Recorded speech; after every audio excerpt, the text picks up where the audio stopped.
Nathan Caldwell had everything: money, power, control, until a reckless bet led him to Alina Carter, a woman who had nothing but a heart full of kindness and strength. What started as a game turned into something he never expected: love, loss, and a life-changing lesson. But when the truth came out, it was already too late. How far would he go to fix what he broke? Where are you watching from? Let us know in the comments. Subscribe now for more unforgettable stories. Nathan Caldwell never lost a bet. At 35, he had built an empire worth billions, turning failing businesses into gold mines with a ruthless efficiency that made Wall Street fear and admire him in equal measure. He was the kind of man who never hesitated, never second-guessed himself, and certainly never let emotions cloud his judgment. In his world, power wasn't just about wealth. It was about control. People were pawns, assets to be leveraged, discarded when they no longer served a purpose. He understood the rules of the game better than anyone, and that was why he always won.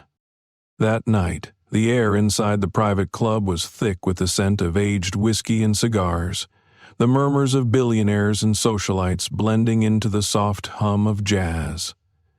Nathan lounged in his usual VIP booth, a glass of Macallan in hand, surrounded by men just like him. Ruthless, calculated, untouchable. They had conquered industries, toppled competitors, and shaped economies, all without a shred of sentimentality. Success was measured in acquisitions, net worths, and conquests, both in business and in the women they surrounded themselves with. Across the table, Vincent Hawthorne was smirking, fingers lazily rolling the stem of his glass. He had been Nathan's closest rival for over a decade, a hedge fund mogul with a penchant for mind games. Unlike most, Vincent never deferred to Nathan. He enjoyed pushing limits, testing waters, forcing people to reveal the cracks in their armor. "Admit it, Caldwell," Vincent drawled, his voice smooth as silk. "You've built your empire on one simple truth: everyone has a price." Nathan exhaled slowly, swirling the amber liquid in his glass. That's not a truth. That's a fact." "Even love?" another man at the table interjected, a crooked grin on his lips. Nathan chuckled. "Especially love. Love is just a transaction. Some people trade it for security, others for power, but at the end of the day, it's all the same. It's about what you can offer, what you can gain." Vincent's smirk deepened. "And what if you're wrong?" Nathan arched a brow. "I'm not." The room was silent for a moment, the weight of challenge settling between them.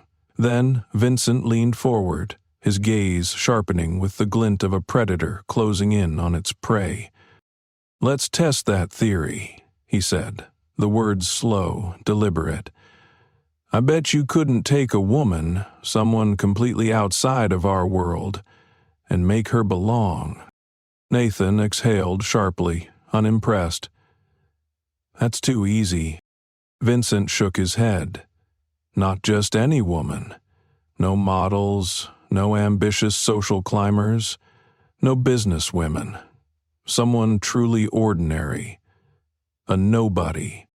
Nathan frowned slightly, intrigued despite himself. Vincent's gaze flicked toward the floor-to-ceiling windows overlooking the city. "Someone like her." Nathan followed his line of sight. Outside the club, walking briskly down the sidewalk, was a woman with a canvas bag slung over her shoulder. She wasn't waiting for a cab or loitering for attention, just passing by, moving with quiet determination. No designer clothes, no jewelry, nothing that suggested she had ever set foot in places like this. "That's your pick?" Nathan asked, unimpressed. Vincent smirked. "No, but someone like her. Someone who wouldn't be impressed by you." A ripple of laughter passed through the group, But Nathan remained unfazed. He leaned back, sipping his drink. "And what are the stakes?" Vincent's grin widened. $5 million, and the Tricor deal. That caught Nathan's attention. The Tricor acquisition had been on his radar for months, a strategic move that could solidify his hold over the energy sector. But $5 million? That was nothing. "Too easy," Nathan said, setting down his glass. Vincent shrugged. "Then don't do it for the money. Do it to prove you're right. That anyone can be bought. That love is just another game." Nathan considered it for a moment, but deep down he already knew his answer. He never backed down from a challenge, especially one designed to question his authority. He smirked, lifting his glass in a silent toast. "Fine, get the contract ready, Hawthorne. I'm going to win." The laughter erupted around the table, but Nathan barely heard it. A flicker of something new stirred inside him. Not doubt, not hesitation, but something dangerously close to excitement. This was different from his usual games. This wasn't about acquisitions or profits. This was about proving a point. And Nathan Caldwell never lost. By the next morning, his assistant Eleanor was already on the task. Efficient and sharp as ever, she handed him a neatly compiled list of locations, places where he might find a woman who fit the bet's requirements. "If you're serious about this," she said dryly, "you'll need to go somewhere that doesn't cater to people like you." Nathan smirked. That's the whole point. He spent the evening driving through neighborhoods he rarely visited. The towering skyline of his penthouse seemed a world away as he maneuvered through narrow streets lined with small diners, corner stores, and old apartment buildings. His sleek Aston Martin was out of place here, drawing curious glances, but he barely noticed. He was on a mission. And then he saw her. She was outside a modest-looking community clinic, helping an elderly man into a van, carefully adjusting his seatbelt while speaking to him in a warm, reassuring voice. She had short, curly black hair, deep brown skin that glowed under the flickering streetlights, and a slender frame. Her clothes were simple, jeans and a faded t-shirt with the clinic's name printed across the front. Nothing about her spoke of wealth or status, but there was something else. A presence. She didn't move like someone seeking attention or validation. She didn't carry herself with the hesitation of someone used to being overlooked. There was a quiet strength in the way she stood, a warmth in the way she smiled. Nathan watched as she waved to the elderly man as the van pulled away, then turned back toward the clinic. She was exactly what he was looking for. He parked his car and stepped out, adjusting the sleeves of his tailored shirt as he approached the entrance. The sign above the door was old, the paint peeling at the edges. Hope Haven Community Clinic. Inside, the scent of coffee and warm bread mixed with the low hum of conversation. Volunteers sorted through donated medical supplies, while nurses moved between patients with quiet efficiency. And there she was again. She was crouched down, talking to a little girl who clutched a tattered stuffed bunny. The child looked uncertain, but the woman, Elena Carter, according to her name tag, tapped the bunny's nose playfully before handing her a fresh set of clothes. For a brief second, something unfamiliar twisted in Nathan's chest.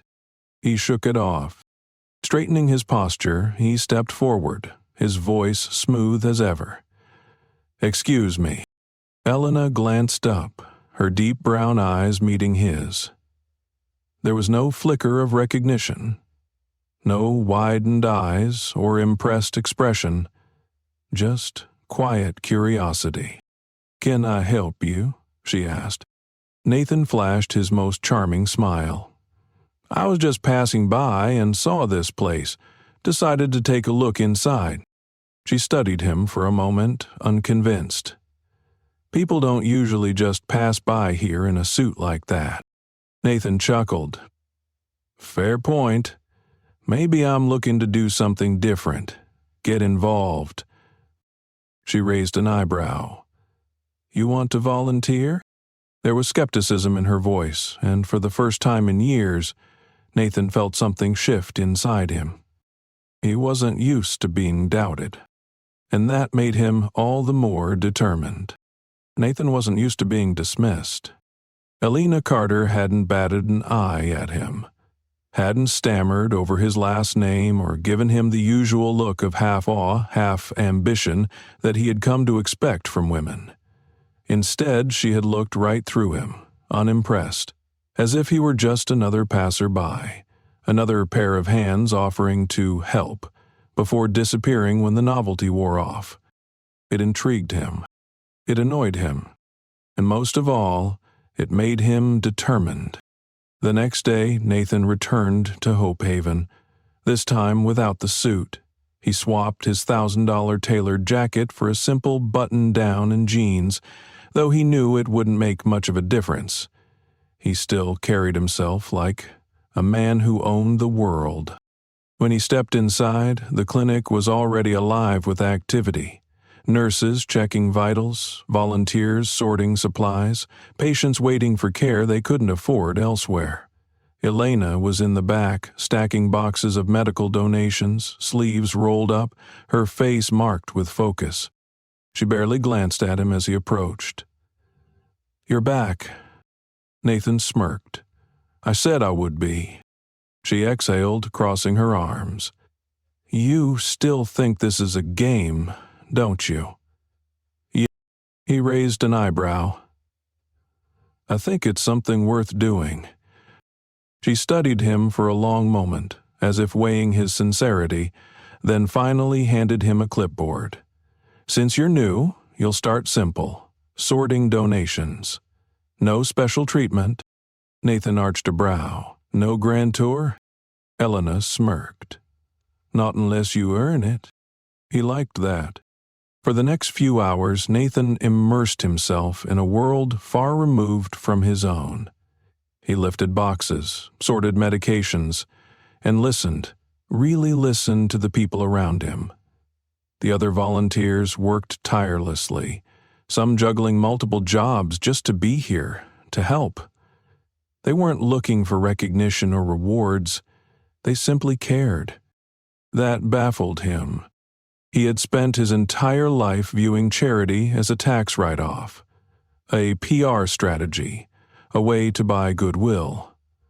But here, in this worn-down clinic, surrounded by people with nothing, he saw something else. Genuine kindness. It made no sense to him. Midway through his shift, he caught Elena talking to a woman in hushed tones near the supply room. The woman looked exhausted, her hands trembling as she clutched a prescription slip. Nathan pretended to organize a shelf nearby, eavesdropping without shame. "It's getting worse," the woman murmured. "The treatments aren't working like before."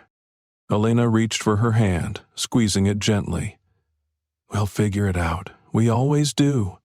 The woman nodded, but Nathan saw the flicker of fear in her eyes before she walked away. When he turned back to Elena, she was staring at the supply shelf, her jaw tight, fingers briefly gripping the edge of the counter.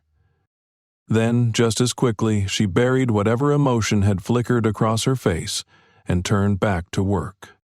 Nathan wasn't sure why, but something in that exchange left him unsettled. That night, he found himself researching Hope Haven's financial situation, looking into its funding, the gaps in resources, the number of patients they served. The clinic was barely holding on. The donations covered the basics, but they were always running out of supplies, always turning people away. And yet, Alina wasn't asking for money. She didn't seem to care about wealth, didn't seem interested in anything he had built his life around. That irritated him. It fascinated him. It made him want to understand her. Over the next week, he kept showing up. He volunteered. He listened. He watched. Elena remained indifferent to him, which only made him more determined. He was used to effortless charm, to people bending under the weight of his influence. But Elena?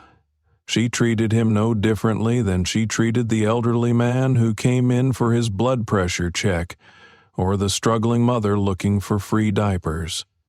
That both irritated and intrigued him. He found himself watching her more than he meant to. How she comforted a sick child, how she spoke with unwavering patience to a man who had nowhere else to go, how she smiled, not out of obligation, but because she meant it. He couldn't understand her, but he wanted to.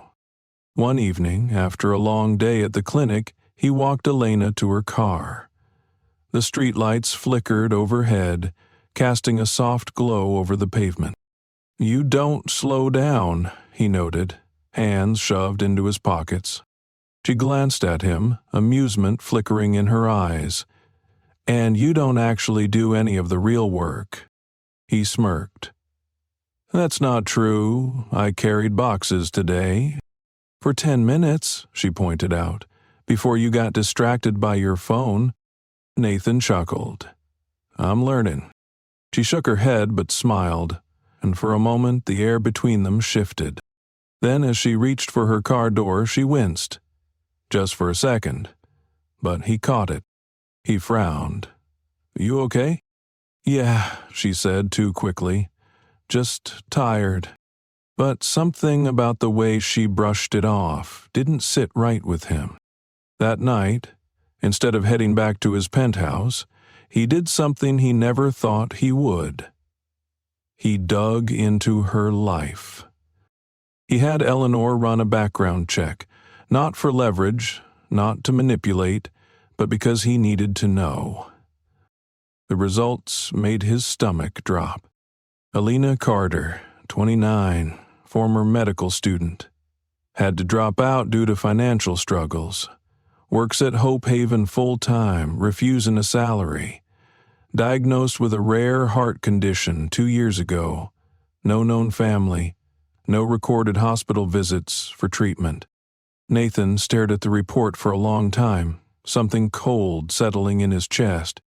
She was dying. And she hadn't told anyone. The revelation twisted something inside him. He had chosen Elena because she was a challenge, because she wasn't easily swayed by wealth or power. He had thought that made her the perfect test subject for his bet. But now, for the first time, he wasn't sure what the bet even meant anymore. The next day, he returned to the clinic, watching her with new eyes. She still moved with the same quiet strength, still helped others with unwavering patience. But now he noticed the small things. The way she rubbed her wrist absent-mindedly. The slight tremor in her fingers when she thought no one was looking. The way exhaustion clung to her, even when she smiled. She was slipping away. And she wasn't telling anyone. Nathan had never cared about anything beyond himself. He had spent his life acquiring, conquering, winning. But standing there, watching Elena give every last piece of herself to people who had nothing to give her in return, he felt something foreign. Not pity. Not obligation. Something deeper. He didn't like it. It made him feel out of control. So he did what he always did when something felt too real. He forced himself to focus on the game. She wasn't just a woman. She was the bet. And Nathan Caldwell never lost. Nathan had never been one to second-guess himself.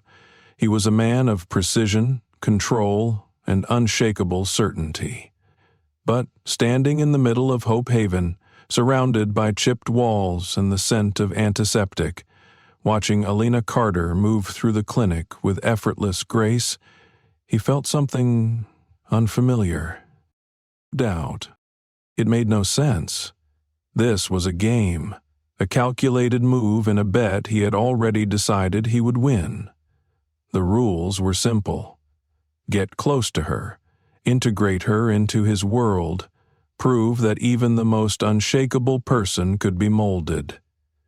But nothing about Alina was simple. She defied logic, resisted the usual manipulations that worked on everyone else. Nathan had seen it in the way she looked at him, not with admiration or intrigue, but with quiet indifference. She didn't care about his money, his status, his power. She didn't lean in when he spoke, didn't try to impress him. She treated him the same way she treated the elderly man who came in every week for his blood pressure check, or the exhausted mother searching for baby formula. It irritated him. It fascinated him, and it made him reckless.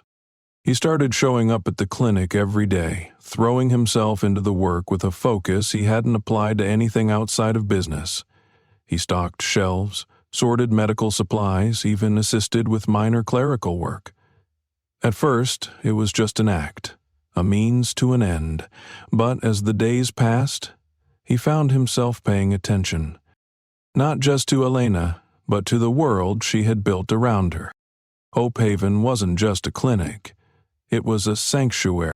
Nathan watched as people came in, sick, scared, struggling, and left with a little more hope than they arrived with. Not because their problems had magically disappeared, but because Elena made them feel seen. He didn't understand it. He was used to people taking what they could, clawing their way up in desperation, but these people, these patients, these volunteers, they had nothing and yet still gave everything. And Elena? She gave more than anyone. She worked tirelessly, moving from patient to patient, offering comfort, guidance, a sense of safety. Nathan saw the way her smile never wavered, how she spoke with kindness even when exhaustion was evident in her features. But he also saw what others didn't, the moments when the weight of it all caught up to her, the way she gripped the counter when she thought no one was looking, the fleeting expression of pain she quickly buried beneath a warm exterior. She was good at hiding it, but he saw it anyway, and he hated it. One afternoon, while organizing donated medications, Nathan noticed her slip into the back office. She thought no one had seen, but he followed, pushing the door open just in time to catch her pressing a hand to her chest, exhaling slowly as if steadying herself. Elena. She stiffened before turning to face him, her expression carefully neutral. You need something? Nathan studied her, the way her posture had shifted, the tension in her shoulders. You okay? She rolled her eyes, forcing a laugh. You're starting to sound like a concerned friend. He didn't smile. Are you? For a second, something flickered in her eyes. Hesitation, maybe even a flicker of fear, but then it was gone. I'm fine, she said simply. He wanted to call her out on the lie, to push until she admitted what he already knew, but instead he exhaled, shoving his hands into his pockets. Good, he said, though he didn't believe it. The next few days passed in a blur, each one chipping away at the walls he had so carefully built around himself. One night, after the clinic had closed, Nathan found himself walking with Elena down the quiet streets near Hope Haven. The city lights flickered in the distance, but here, away from the chaos, everything felt different. She moved through the neighborhood like she belonged there, greeting people by name, asking about their families, their struggles. Nathan had never been a part of something like this. He had spent his life in penthouses, boardrooms, private jets, always looking down on the world from above. Now he was in it, and he wasn't sure how to feel about that. You could be doing anything with your time, he said eventually, shoving his hands into his pockets. Why this? Elena glanced at him, amusement flickering in her eyes. Why not this? You could be traveling, living for yourself. She smiled, but there was something wistful about it. That's not what matters to me. Nathan frowned. Then what does? She exhaled, looking up at the stars. People. Making a difference, even if it's small. He didn't understand that. Or maybe he just didn't want to. He had spent his life chasing things. Money, power, control. He had built walls so high that nothing could touch him. But Elena was different. She wasn't afraid of connection, of feeling, of caring. And the more time he spent with her, the more unsettled he became.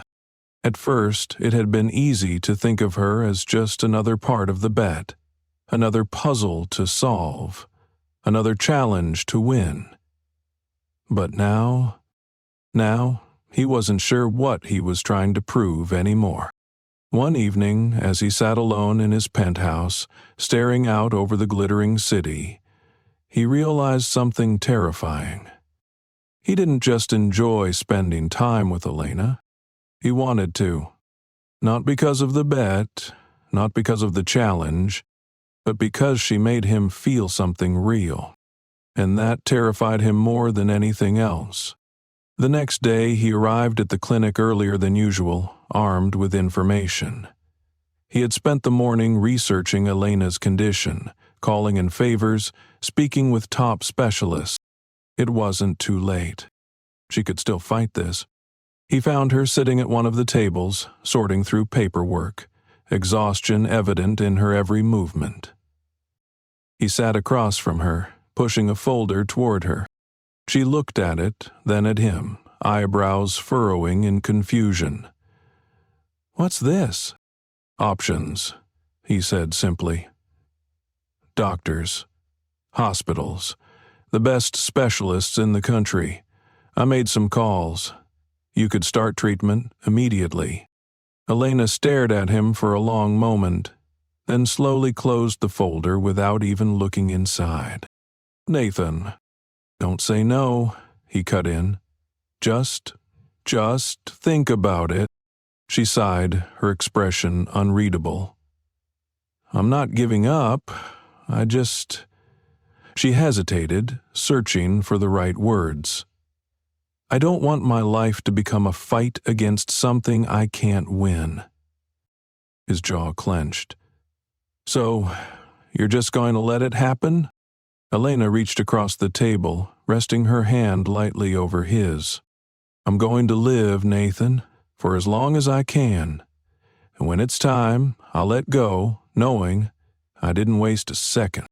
Her touch was warm, grounding him in a way that nothing ever had before. He wanted to argue, to convince her that she still had a chance. But deep down, he knew that Elena had already made her choice. And nothing he said would change it. That night, as he lay in bed staring at the ceiling, he realized something even more terrifying than his growing feelings. He wasn't in control. For the first time in his life, Nathan Caldwell was losing. And for the first time, he didn't want to win. Nathan had always believed that control was the foundation of success. His entire life had been built on the principle that everything, business, people, even emotions, could be manipulated if approached with the right strategy. But Elena Carter was the exception. She wasn't someone who could be bought, swayed, or coerced. She didn't crave power or wealth. She didn't try to impress him, didn't fall over herself to please him like so many others had. It made her unpredictable, and for a man like Nathan, unpredictability was dangerous. Yet, he kept coming back. It wasn't just about the bet anymore. At least, that's what he told himself. It had started with small things. He began to anticipate the way she would roll her eyes when he said something sarcastic. He noticed the way she tucked a stray curl behind her ear when she was focused on paperwork. He caught himself watching her hands, the way they moved so gently when she checked on patients, the way they trembled just slightly when she thought no one was looking. And worst of all, he found himself caring. He wasn't sure when the shift had happened, but it was there, an undeniable, unshakable pull toward her. Which was a problem, because no matter how much he tried to deny it, no matter how much he told himself this was just another deal to close, Nathan knew the truth. He was falling for her, and he didn't know how to stop. One evening, after a long day at the clinic, he decided to test something. "Elena," he said, leaning against the counter as she wiped down the exam table. "Come to dinner with me." She snorted, not even looking up. "We just had dinner." He smirked. "I don't mean cafeteria lasagna and stale coffee. I mean an actual dinner, a night out." She glanced at him, raising an eyebrow. "What?" He shrugged, keeping his tone light. "Because I feel like I deserve a reward for all this volunteering." She folded her arms, unimpressed. "So let me get this straight. You want me to be your prize for playing nice with the poor people?" He grinned. "That's a very cynical take." "It's a very accurate take," she shot back. Nathan exhaled, rubbing a hand over his jaw. "Fine, maybe I just want to take you to dinner. No hidden motives." Elena studied him, skeptical. "I don't believe that." He held up his hands. "Come on, just one night. A meal that doesn't come from a microwave or a donation bin.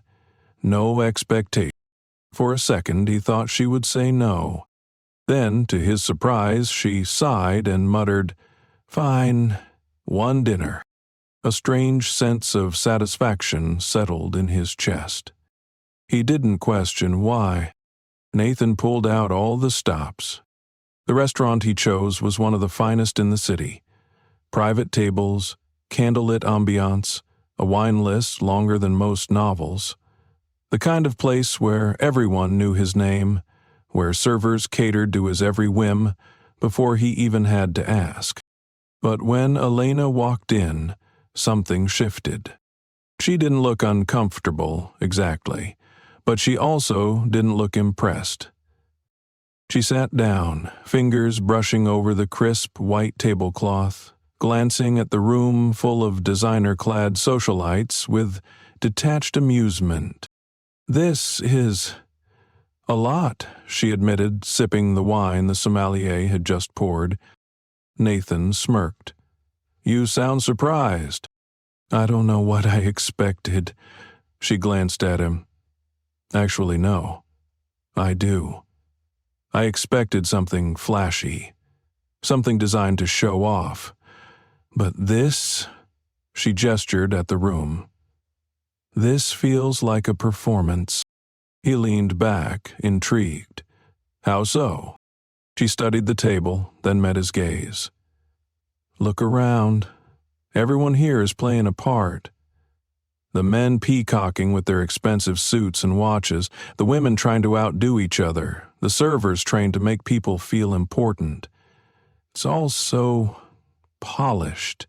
She tilted her head. "But does it feel real to you?"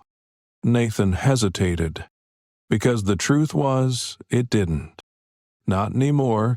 Not after spending so much time in her world, where people weren't performing, where kindness wasn't calculated, where every action had meaning.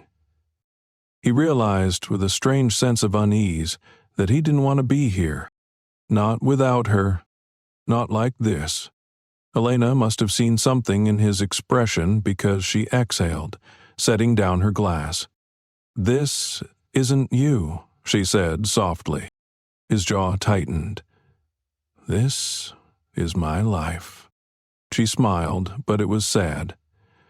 It doesn't have to be. Nathan didn't respond. He couldn't. And for the first time in his life, he wasn't sure he liked the man sitting at this table. Instead of taking her home, Nathan drove them out of the city, past the towering glass buildings, past the endless streams of traffic and neon lights, until the skyline faded behind them. "Where we're going?" Elena asked, her voice laced with curiosity. "You'll see." When he finally stopped, they were on a quiet hill just outside the city, overlooking a stretch of open land bathed in moonlight. Elena stepped out of the car, wrapping her arms around herself as she looked up at the sky. "You can actually see the stars out here." Nathan leaned against the hood of the car, watching her. "That's the point."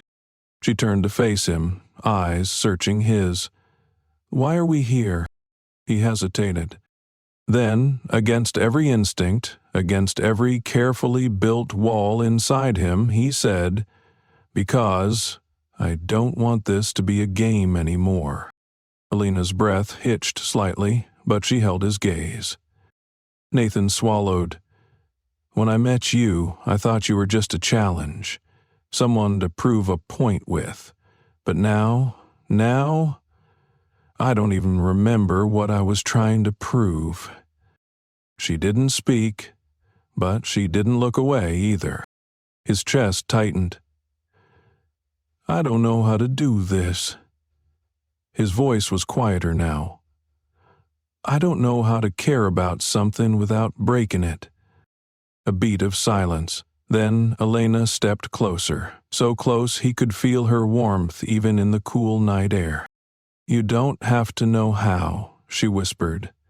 "You just have to try." And for the first time in his life, Nathan wanted to. More than anything. He lifted a hand, brushing a stray curl from her face, and she didn't pull away.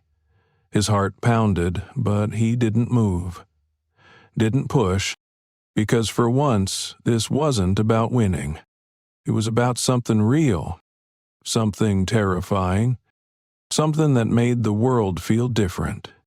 And for the first time in his life, Nathan Caldwell wasn't afraid of losing.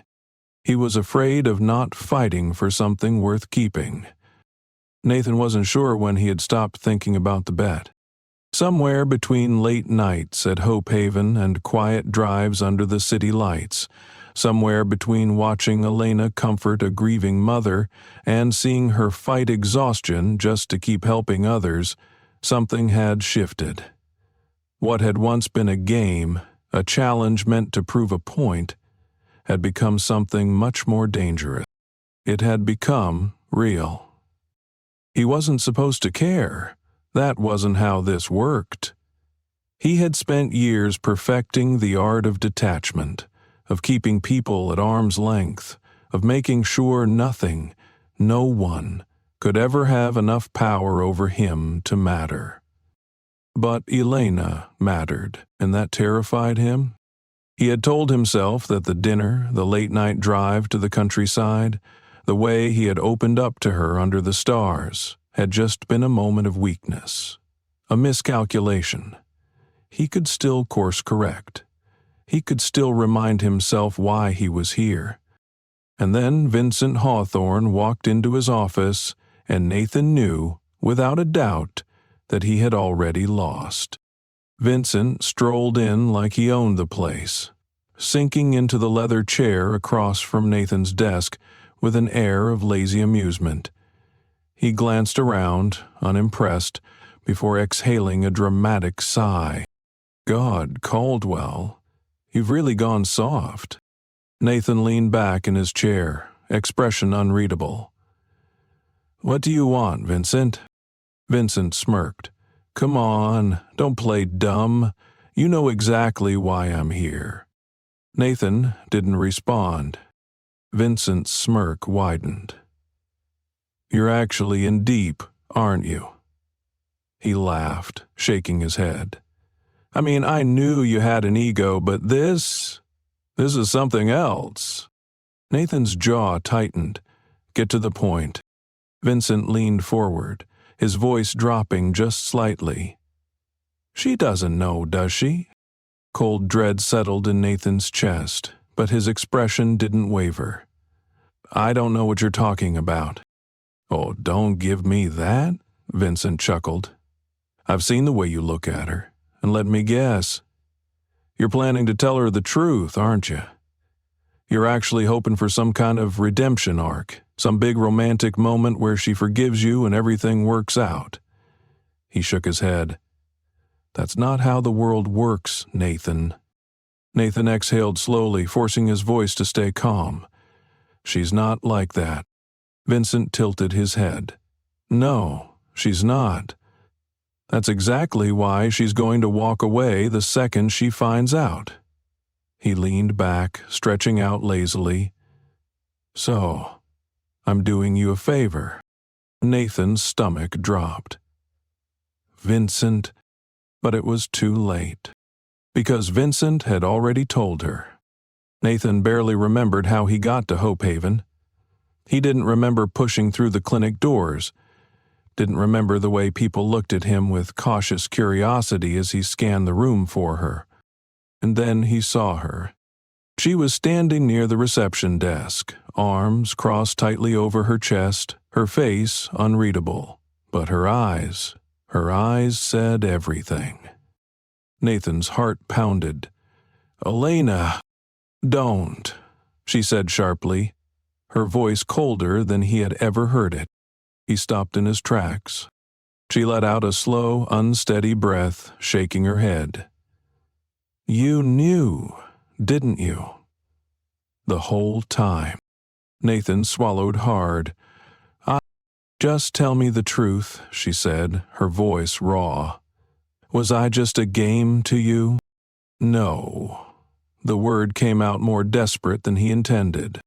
Elena let out a hollow laugh, but there was no humor in it. "Right, because this wasn't about the bet. It was about winning." Nathan clenched his jaw. "It was never just a bet." Her gaze darkened. "But it was a bet, wasn't it?" Silence. And that silence was the answer. Elena exhaled, looking away for a moment as if she were trying to steady herself. When she spoke again, her voice was softer, sadder. "I let myself believe you were different," she whispered, "that you actually cared, that I—" She stopped, shaking her head. "But you're just like the rest of them, aren't you?" Nathan took a step forward, desperate now. "Elena, please!" But she was already shaking her head. "I don't have time for this, Nathan," she said quietly. "I don't have time to waste on lies." And just like that, she walked away. Nathan didn't move, didn't breathe. Because for the first time in his life, he had truly lost. And for the first time, it actually hurt. Days passed. Elena didn't come to the clinic. She didn't answer his calls. Nathan had never felt powerless before. He had always been the one in control, the one who dictated outcomes, who bent the world to his will. But this was something he couldn't fix. Not with money, not with power, and certainly not with words. He stood outside her apartment more times than he cared to admit, debating whether he had the right to knock. But every time, he walked away. Because the truth was, he didn't deserve forgiveness. And then, just when he thought it couldn't get worse, he got the call. His assistant, Eleanor, never sounded shaken.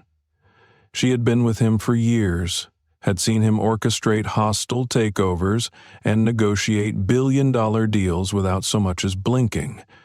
But when she called him that evening, her voice was eerily quiet. "Nathan," she said, "you need to come to the hospital." The world stopped. His grip tightened around the phone. "What?" There was a long pause. Then, "It's Elena." He didn't remember driving, didn't remember running through the hospital corridors, shoving past people, demanding answers. All he knew was the hollow feeling in his chest when he finally found her. Alina was lying in a hospital bed, her skin pale, her body still. Machines beeped softly beside her, an IV line running into her arm. Nathan felt something inside him break. He sank into the chair beside her, his hands trembling as he reached for hers. "Elena." His voice was barely above a whisper. Her eyelids fluttered open, and for a moment, just a moment, her gaze softened. "Nathan." His throat tightened. "I'm here." She exhaled, her fingers weakly curling around his. "You don't have to be." His grip tightened. "Yes, I do." A small, tired smile touched her lips. "You finally learned how to stay." Nathan swallowed the lump in his throat. "I'm not going anywhere." She squeezed his hand, but even as she did, he could feel it. She was slipping away, and this time, there was nothing he could do to stop it. Nathan had never known helplessness. His entire life had been built on control, controlling his business, his reputation, his emotions. He had turned struggling companies into empires, crushed competitors with a single phone call, and made men twice his age bend to his will. He had always found a way to win. But as he sat beside Alina's hospital bed, gripping her frail hand, watching the slow rise and fall of her chest, he felt something foreign. Powerlessness. The beeping of the machines filled the silence between them. She was awake now, but barely. Her skin was too pale, her breath too shallow. She had always moved through life like a force of nature, strong, unwavering, full of purpose. But now she looked so small. It killed him. "Elena!" His voice was rough, strained. She turned her head slightly, her brown eyes meeting his. Even now, even like this, she still had that steady look, the one that always made him feel like she saw right through him. He swallowed hard. "He should have told me." A weak smile touched her lips. "Would it have changed anything?" Yes. Her smile didn't fade, but there was sadness in it. "No, it wouldn't," she murmured. "You would have tried to fix it. You would have thrown money at it, made calls, found doctors, and maybe it would have bought me time, but that's not the life I wanted, Nathan." His jaw clenched. "But you could have fought." She exhaled softly. "I have been fighting, just not in the way you think." Nathan shook his head, his grip on her hand tightening. "I can still do something. There are treatments, experimental trials, specialists. Just let me try." Elena lifted her other hand, weak, trembling, and rested it over his. "Nathan." Her voice was gentle but firm. "I'm tired." The words hit him like a sledgehammer. He dropped his head for a moment, his shoulders rising and falling with uneven breaths. This wasn't how this was supposed to end. He had come to win. He had come to prove a point, to pull her into his world, to reshape her into someone who could exist alongside him. Instead, she had reshaped him. And now, he was losing her. Elena squeezed his hand. "You have to let me go." He lifted his head, his throat tight. "I don't know how." Her eyes softened. "Then learn." Silence stretched between them, heavy with things unsaid. Nathan had never begged for anything in his life. Not for deals, not for power, not for respect. But he would have begged for her if it would have made a difference. But it wouldn't. So instead he did the only thing he could. He stayed. He stayed when the doctors came in, checking her vitals, their expressions carefully neutral but their eyes saying everything. He stayed when night fell and she drifted into restless sleep, her breathing slow, her body exhausted. He stayed even when his own body ached from sitting in the same chair for hours, unwilling to leave, afraid that if he did, she wouldn't be there when he got back. And in the stillness of the hospital room, with the city buzzing just beyond the window, he realized something. Elena had always been right. It had never been about how much time someone had. It was about what they did with it. And she had spent hers making the world better, piece by piece, person by person. Nathan had spent his building walls. But walls wouldn't hold on to memories. They wouldn't hold on to her. He closed his eyes, pressing her fingers to his lips, holding on to the warmth of her skin as long as he could. Because soon it would be gone. And nothing, not money, not power, not control, could stop that from happening. Nathan had always thought grief was something that could be controlled. It was a problem to be solved, a weakness to be compartmentalized, something to push past and bury beneath work, ambition, and success. He had never allowed loss to touch him before. He had never let anything slip through his fingers that he couldn't replace. But now, sitting in the silent hospital room, holding on to Elena's hand long after her chest had stopped rising, he realized this was different, because she was different, and there was no replacing her. The machines had gone silent. The doctors had stepped in, murmuring in voices that didn't matter because the only voice he wanted to hear was hers, and it was gone. The world felt wrong, off balance, too quiet. Elena had always been full of life, even when she was exhausted, even when she was in pain, even when the weight of the world pressed down on her. And now, without her, the world felt like it had stopped moving. He should have said something, should have done something, but he just sat there, gripping her limp fingers as if he could will them to move again. But they didn't. And they never would. Nathan Caldwell had spent his life winning. He had built an empire, shaped the world in his image, taken what he wanted when he wanted it. But now he had lost the only thing that had ever mattered. And he had no one to blame but himself. He didn't cry at the funeral.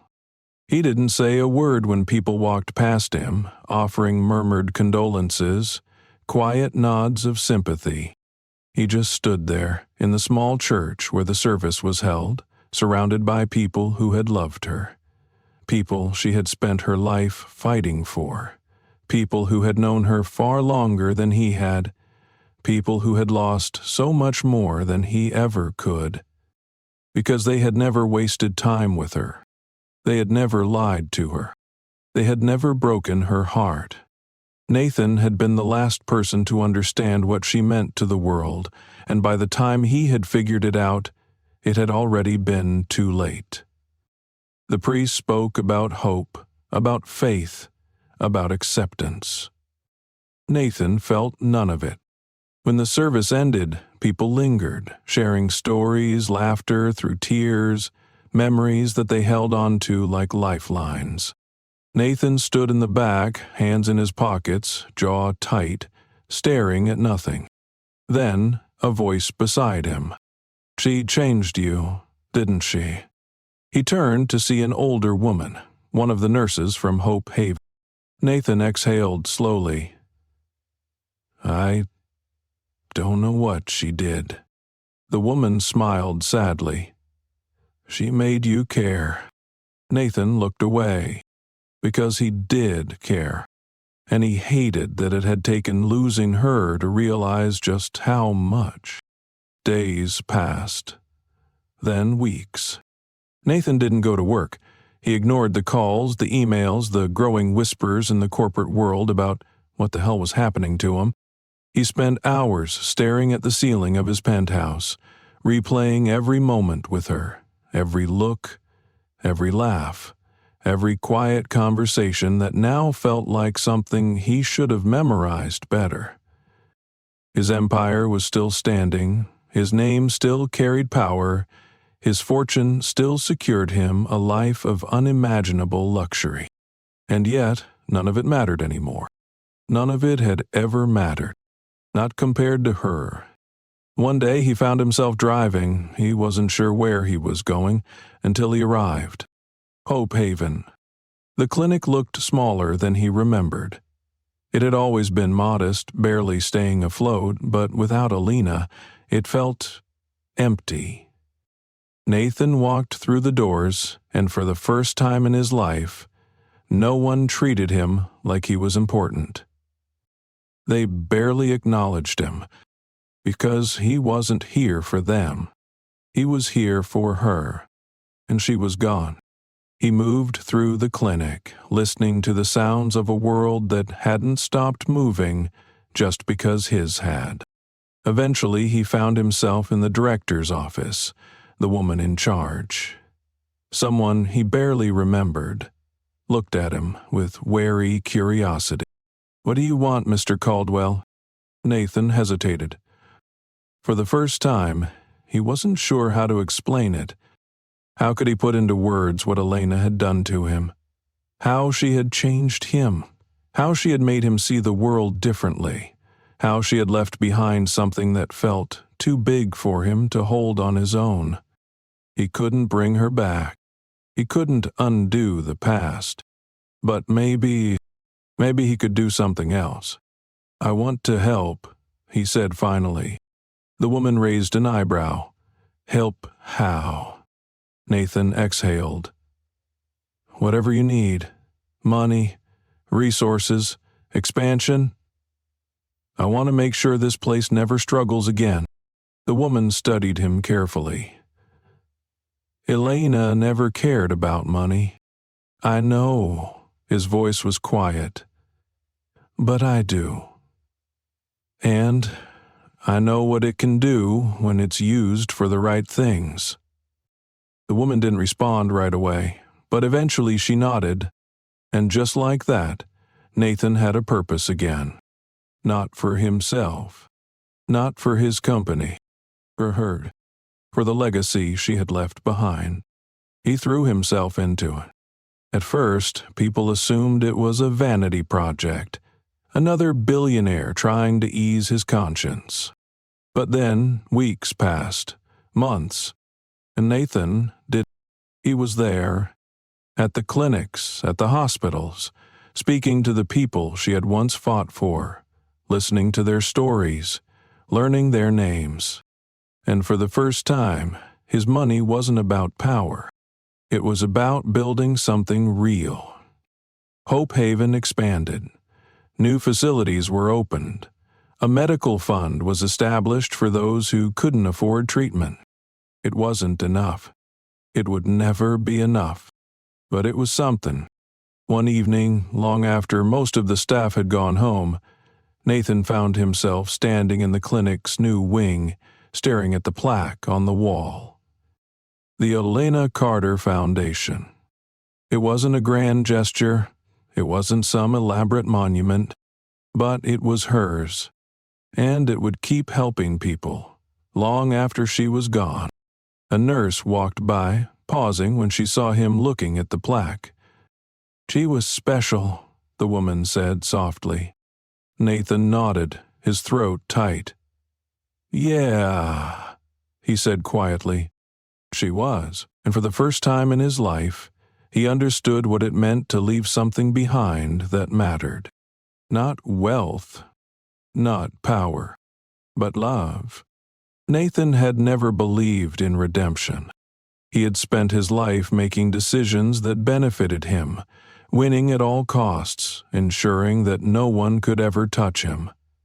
He had built an empire on power, influence, and the unwavering certainty that emotions were a weakness, that love was a liability. And then Elena happened. She had walked into his life with no interest in his wealth, no desire for his approval, no intention of being impressed by the things that had always defined him, and, in the end, she had changed him more than he had ever changed her. Now he was standing in a world she had built, trying to live up to the person she had seen in him. He wasn't sure if it would ever be enough, but for the first time in his life, he wanted to try. The Elena Carter Foundation became his obsession. Nathan had never done anything halfway, and this was no different. He sold his company, walked away from the empire he had spent years constructing, liquidated assets, and funneled billions into the foundation. People thought he was insane. His board of directors called him reckless. The media spun wild stories. Some said he was mourning a secret love. Others claimed he was having a breakdown. Some even suggested he was dying himself. He didn't care. For the first time, Nathan wasn't building something for himself.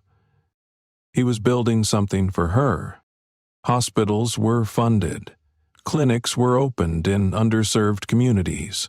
Research programs were accelerated, ensuring that people like Elena wouldn't have to hear the words, "There's nothing we can do," as she once had. And Nathan was there. Not just as a name on a donor list, not just as a signature on a check. He showed up. He sat with patients. He listened to their fears. He learned the names of doctors and nurses, remembered the details of treatments, followed up on individual cases. He didn't just want to throw money at the problem. He wanted to understand it, because if he had understood sooner, maybe Elena would still be here. Maybe she would have let him fight for her. Maybe she wouldn't have had to fight alone. One day, months after the foundation had launched, Nathan visited one of the new free medical clinics in a small town outside the city. It was busy, it was always busy, and the waiting room was full of families, single mothers, elderly patients who had nowhere else to go.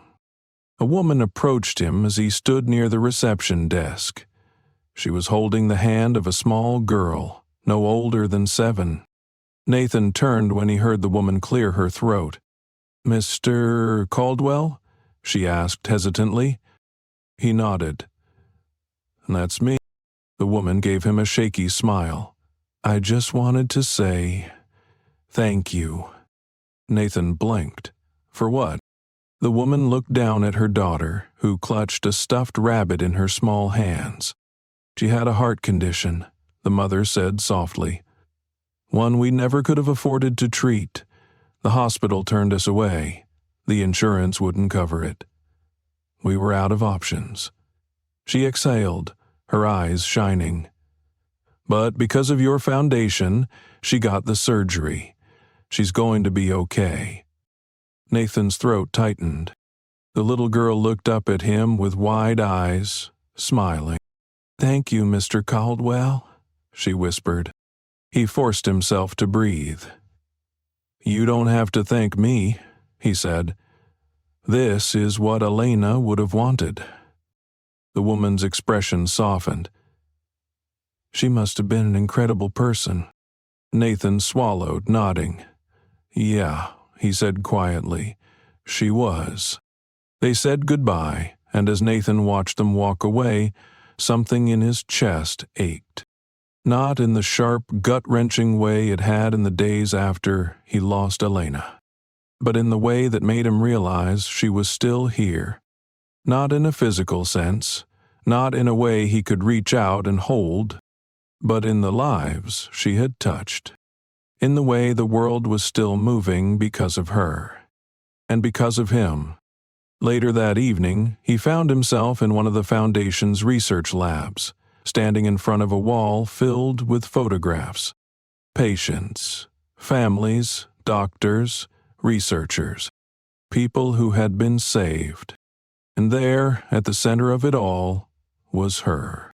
A framed photo of Elena taken on a day he remembered all too well.